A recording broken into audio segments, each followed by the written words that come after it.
The Los Angeles Clippers versus the Dallas Mavericks. This series is going to be a hotly contested series. It's going to be very close. I looked at Vegas odds.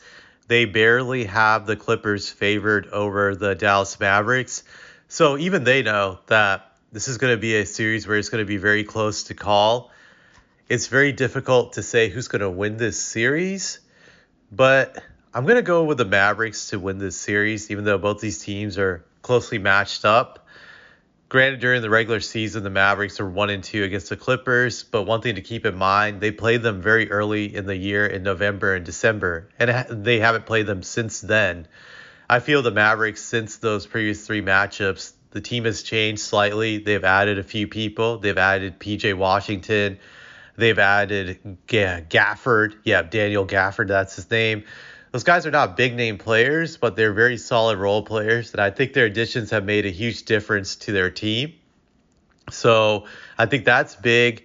The other thing I just want to bring up is Luka Doncic has faced the Clippers in the past in the playoffs. And every time he's faced them, the series have gone pretty long. The first time was in 2020. It went to 6 games. And I think the last time he faced them was, I think it might have been like 2 years ago. Yeah, 2022. He faced them, and that series went to 7 games where he just couldn't put them away.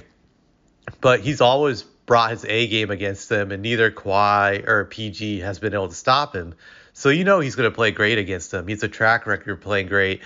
I think the issue in the past with him when it came to beating them was he didn't have a second star that could help him, a guy who could be a closer, who could score in like the pressure situations to take the defensive pressure off of him.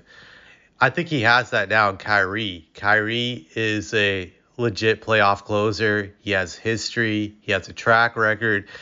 I expect Kyrie to be big in this series in clutch situations because he has been in the past. And I think those are the situations that were the difference between Luka beating the Clippers a few times in his career. He was very close, but he didn't have a playoff closer with him. Kyrie is that guy. So I think that's going to make the biggest difference.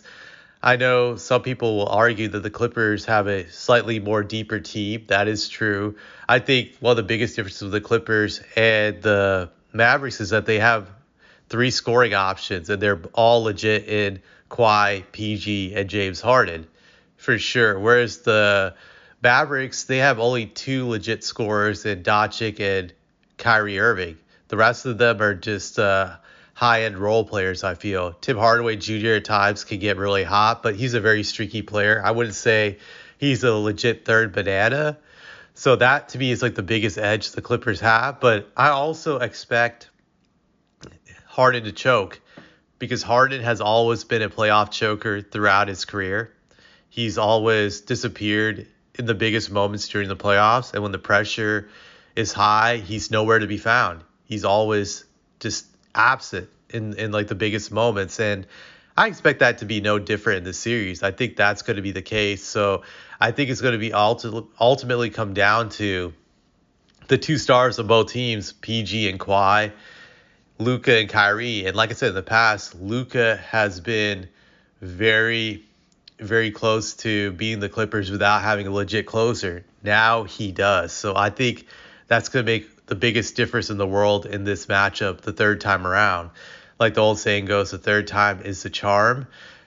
So I expect the Mavericks to prevail. Obviously, it's going to be very close, but I think they will prevail by a small margin this series. I have the Mavericks winning this series in 6 games. So that's my bold prediction. The Mavericks will defeat the Clippers and they'll end their season. There you have it.